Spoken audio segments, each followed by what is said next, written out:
Question देखिए, a force is represented by F is equals to a x square plus b t to the power 1/2 where x is distance t is time, the dimension of b square by a r. 2024 में ये P Y Q आया है।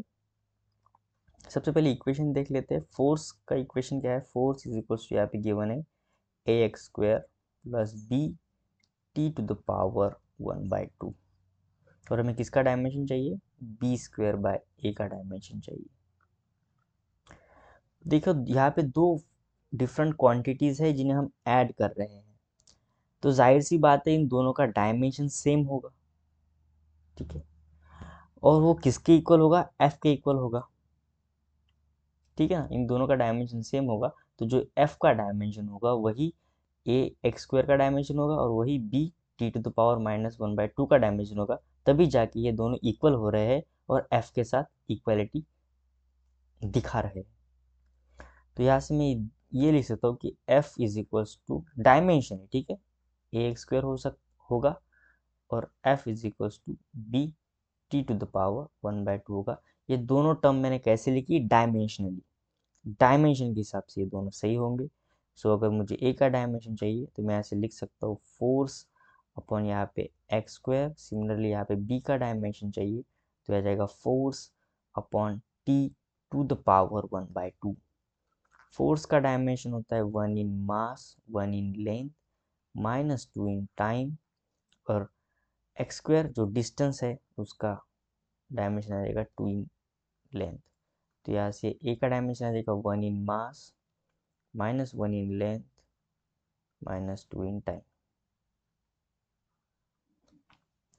और B का dimension यहाँ पे 1 in mass 1 in length -2 in time, और time का डायमेंशन आ जाएगा 1/2।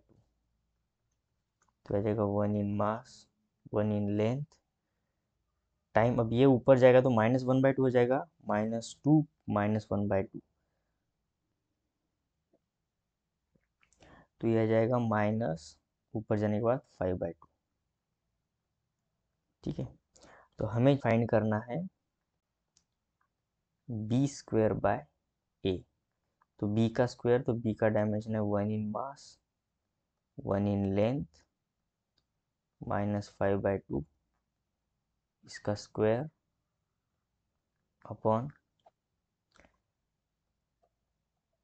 ए है 1 in mass -1 in length -2 in time. So b का स्क्वायर कर लेते हैं तो 2 in mass 2 in length -5 in time upon 1 in mass -1 in length -2 in time. तो ये आंसर आ जाएगा 1 in mass 3 in length -3 in time. सो कौन सा ऑप्शन यहाँ पे सही हो रहा है?